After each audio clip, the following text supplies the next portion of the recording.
Bom, pessoal, então as equações lineares de ordem n de coeficientes constantes homogêneas, dentro delas você encontra um desses casos que aqui nós vamos ver a equação característica quando admitir raízes complexas distintas. Então, nós sabemos aí que a equação característica também pode admitir raízes distintas, mas aqui nós vamos observar agora o caso em que ela admite raízes complexas distintas. Então, para isso, nós vamos supor, inicialmente, que nossa equação vai admitir a solução complexa.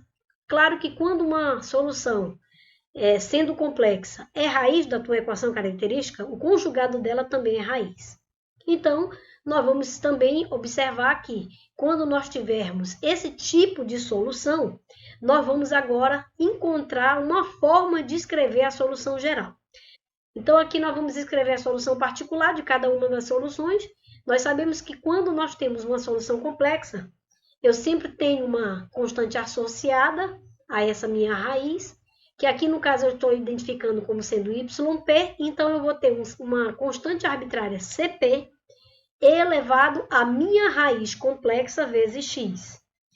A outra minha equação, como solução, é dada por yq igual a ck elevado a a menos bi vezes x. Ou seja, eu tenho as duas soluções que são complexas da minha equação característica, que é conhecida como equação auxiliar. Então, aqui, pessoal, eu tenho inicialmente como solução geral yq mais yp, ou seja, a soma dessas duas soluções me dá a solução geral.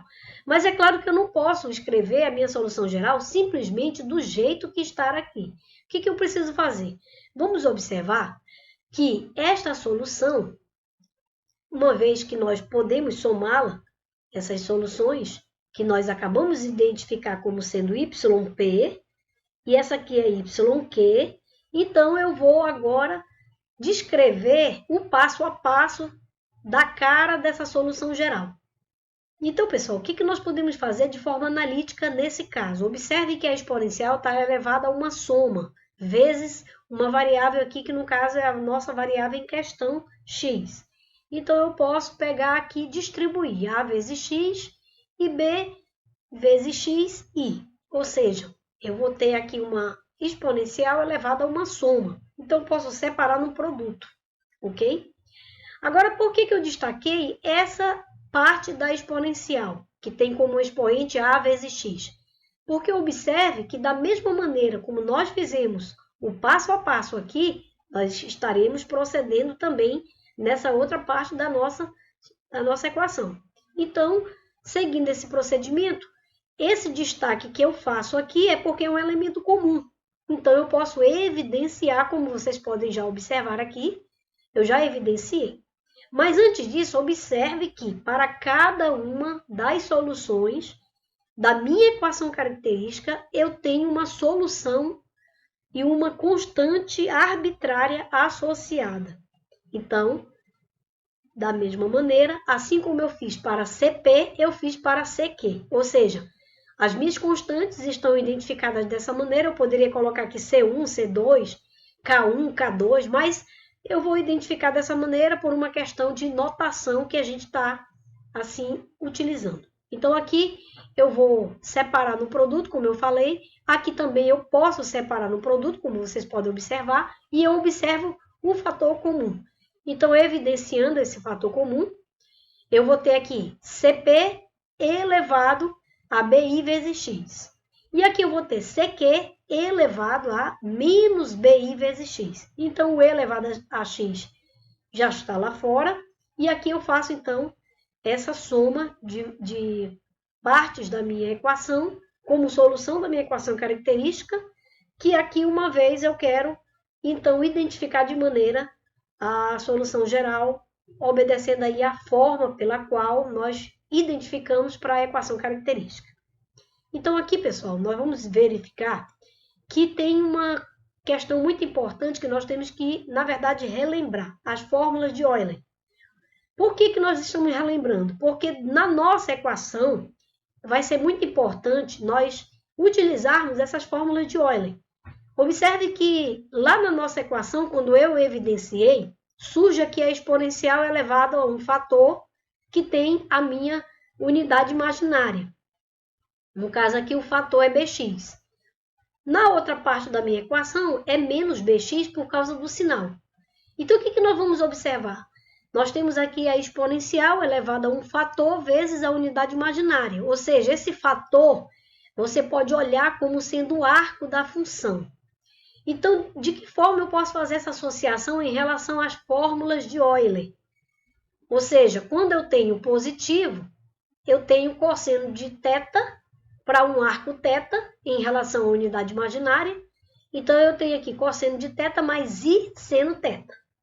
Quando aqui é negativo, então eu tenho cosseno desse arco da função, que eu estou chamando de θ, menos i vezes o seno de θ. Por que fica esse menos aqui, quando aqui é negativo? Porque nós sabemos que o cosseno é uma função par, então, quando eu tirar aqui o cosseno de menos θ, isso vai dar o cosseno de θ, porque essa função ela é par. Quando eu tirar aqui o seno de menos θ, esse menos vai sair e vai ficar seno de θ. Ou seja, a função seno ela é ímpar. Então, toda a imagem de um número negativo para uma função ímpar é a imagem negativa dessa função pelo valor positivo. Então, o que nós vamos observar? Que quando eu tiver positivo, o arco da minha função vai ficar cosseno de θ mais i seno θ. Quando ele for negativo, pelo fato do que nós já explicamos, a função cosseno ela é par e a função seno ela é ímpar. Então, vai ficar cosseno de θ menos i seno de θ. Ok, pessoal? Então, considerando esse fato, eu vou reescrever essa minha expressão na minha próxima cartela. Observe que o arco da minha função aqui não é θ, mas é b vezes x. Ok? Em relação à unidade imaginária.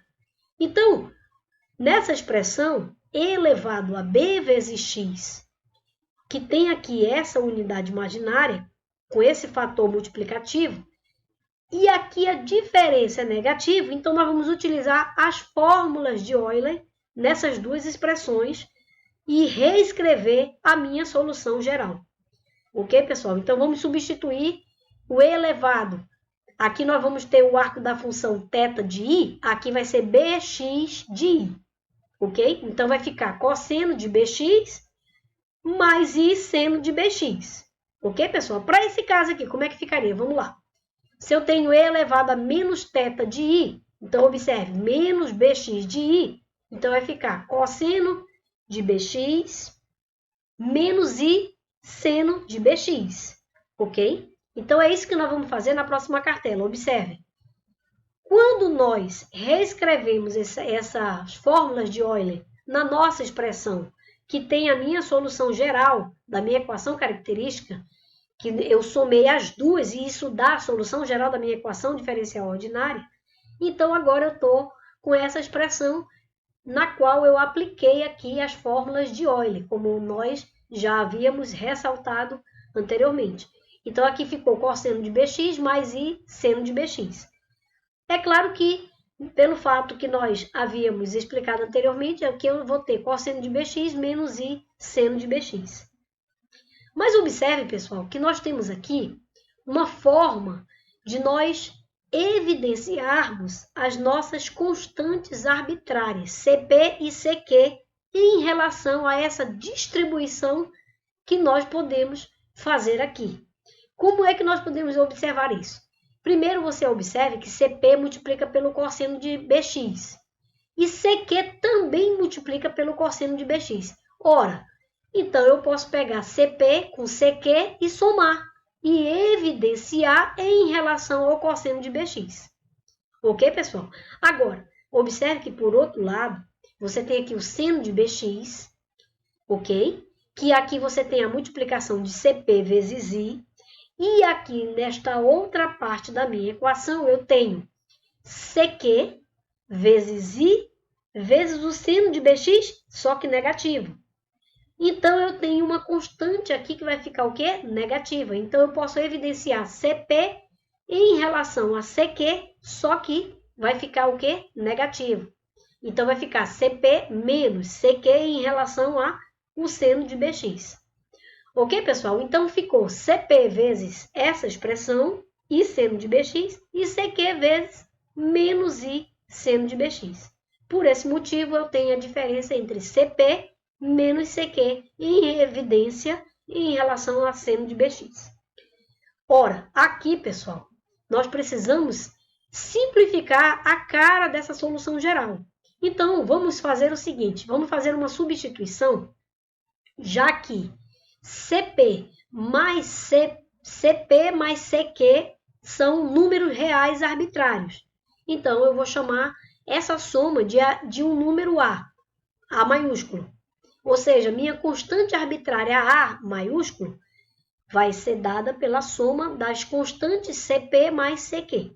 E aqui, pessoal, eu vou também chamar, inclusive envolvendo a unidade imaginária, que tem aqui a diferença entre CP e CQ multiplicada por essa unidade imaginária, ok? Porque nesse segundo produto aqui, ó, quando nós observamos esse produto, ele aparece a nossa unidade imaginária, que também nós evidenciamos aqui, pessoal, ok? Eu não falei anteriormente, mas é claro que nós destacamos aqui esse produto.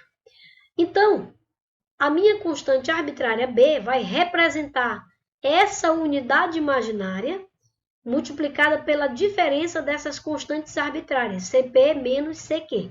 Então, essa diferença vezes a unidade imaginária eu vou chamar de B, B maiúsculo. Ok, pessoal? Então, como é que fica a cara da minha solução geral de uma equação linear homogênea de coeficientes constantes, né?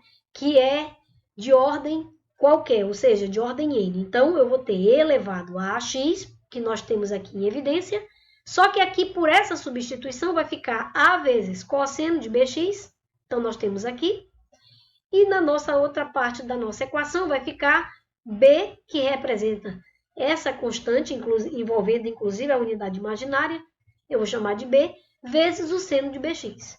Então, toda vez que eu estiver resolvendo uma equação linear de coeficiente constante de ordem n homogênea, como é que eu escrevo a solução no caso em que a minha equação característica admita raízes complexas distintas? Então, eu vou pegar a minha solução geral e observar que lá na minha solução, que tem a minha equação característica, que vai me dar aí as soluções arbitrárias, que no caso são complexas distintas. Então, eu vou observar quem é a parte desse número complexo real e quem é o número que acompanha a parte imaginária. Então, nós observamos lá no início que a parte imaginária é B, que acompanha a parte imaginária, e a parte real é A. Então, olha só, aqui nós vamos escrever a solução geral dada da seguinte maneira: E elevado a parte real vezes x, vezes uma constante arbitrária, que eu chamei de A, cosseno de a parte imaginária vezes x, mais b vezes o seno de parte imaginária vezes x. Ou seja, pessoal, aqui, quem vai acompanhar o arco da função para as minhas funções trigonométricas, tanto cosseno quanto seno, serão justamente a parte que você identificar lá no número complexo da sua solução arbitrária que você achou da equação característica, ok? Então, nesse caso, quando você está resolvendo a equação característica que deu raízes complexas, então observe lá quem é a parte real é A, e quem é a parte imaginária. É só isso. E aí você vai identificar dessa forma aqui. Sendo que você trabalha com constantes arbitrárias aqui, que multiplicam respectivamente o cosseno de bx e b seno de bx. Ok, pessoal? Então, isso aqui é a nossa solução geral. Mas como é que nós podemos ver num exemplo? Então, observe aqui que você tem uma equação linear de ordem 2, de coeficientes constantes homogênea. Então, quem é a equação característica que está por trás dela? R² mais 1 igual a 0. Como é que eu resolvo esse tipo de equação? É claro que eu não tenho raízes reais como solução para essa equação. Portanto, nós estamos identificando que aqui nós só temos a opção de adotar raízes complexas distintas. Por quê? Porque não existe nenhum número ao quadrado somado com 1 que vai dar zero, pessoal. Pelo menos o número real. Então, é claro que essa solução tem que ser complexa. Então, quem é que satisfaz a solução para essa equação, que é a nossa equação característica ou equação auxiliar, para que nós possamos, então, observar a solução dessa equação? É essa solução que seria R igual a mais ou menos I, ou seja, R ao quadrado igual a menos 1, se eu passar esse 1 para o segundo membro, então eu vou ter as raízes complexas distintas. Então, observe que aqui, ó, eu tenho a parte real 0, a parte imaginária é 1, ou seja, o número que multiplica a unidade imaginária é a nossa parte imaginária, e a parte real é o número que soma essa expressão. Portanto, pessoal, o que acontece? Vai ficar e elevado a parte real, como é zero, então fica e elevado a zero vezes x. Então, aqui eu vou ter a minha constante arbitrária a, que multiplica o cosseno do arco da função, que envolve aqui, pessoal, a parte imaginária da nossa solução complexa. Ou seja, o número que aparece aqui é 1. Então, eu vou ter cosseno de 1 vezes x. E é claro que o arco da função para a função seno aqui não vai mudar, é o mesmo arco. Ok, pessoal? Então, além de positivo, esse arco aqui ele é um arco que envolve aquela parte que acompanha a parte imaginária na sua solução complexa. No caso aqui, deu uma solução complexa, e é esse caso que nós estamos observando. Então, eu vou ter agora minha solução geral, dada da seguinte maneira: A vezes cosseno de x mais B vezes seno de x. Por quê? Porque e elevado a zero dá 1, pessoal. Então, só sobra essa soma aqui. Então, esse seria um exemplo bem simples, mas que envolve aí o caso da equação característica quando ela admite raízes complexas distintas, que é o caso dessa equação linear de ordem 2 de coeficientes constantes homogêneos. Então, pessoal, nós vamos ver aqui esse exemplo. Aqui nós temos uma equação linear homogênea de coeficientes constantes de quarta ordem. Então, a minha equação característica é R elevado a 4 menos 1. E aqui, pessoal, eu vou ter quantas raízes? 4. Só que observe que vão dar duas reais distintas, 1 e menos 1, e duas complexas distintas, ou seja, I e menos I. Então, como é que eu escrevo a solução geral, pessoal? Então, eu quero incentivar a vocês a darem uma olhada no vídeo que fala lá das equações lineares de ordem N, na qual eu mostro o primeiro caso, quando a equação característica admite raízes distintas. Então, você dá uma olhada lá que você vai perceber como é que nós podemos escrever essa solução. Então, aqui nós vamos utilizar, como nós já apresentamos, então agora nós vamos utilizar. Aqui eu tenho R1 igual a 1 e R2 igual a menos 1. Então, observe que para R1 eu associo uma constante arbitrária C1. Coloco a exponencial e elevo a primeira raiz. No caso aqui, como é 1, então fica 1 vezes x. Para R2, eu coloco C2. Então, coloco a exponencial e elevo a outra raiz. No caso aqui é menos 1. Então, vai dar o quê? Menos x. E para a nossa constante arbitrária, C3, nós temos agora C3 e C4 que estarão associadas tanto a raiz R3 quanto a raiz R4. Porém, esse sinal aqui, lá na nossa demonstração, ele já ficou em evidência. Então, o arco da minha função vai sempre acompanhar o número que multiplica a unidade imaginária. Como aqui é 1, então vai ficar 1 vezes x. Aqui é menos 1, não vai aparecer esse menos por causa da evidência. Então, aqui vai ficar o mesmo arco. Ou seja, o arco que você usar aqui vai ser o mesmo para cá. E aqui nós temos C3 associada a R3 e C4 associada a R4. Ok, pessoal? Então, aqui eu somo partes da minha solução com a minha parte da minha solução, na qual eu tenho outro caso envolvido aqui. Então, eu vou somando tantos quanto houver na minha equação, tipos de casos eu vou somando. Então, como eu tenho aqui raízes reais distintas, eu somo como eu observei lá no primeiro caso. E aí eu somo agora com o caso em que nós acabamos de ver. Aí você vai dizer, mas não apareceu aqui o e elevado a a parte real vezes x. Por quê? Porque aqui, pessoal, a parte real é 0. Então, e elevado a 0 dá 1. Então, por isso aqui eu já escrevi C3 cosseno de x mais C4 seno de x. Ok, pessoal? Então, era isso. Muito obrigada. Um abraço para vocês e até a nossa próxima videoaula.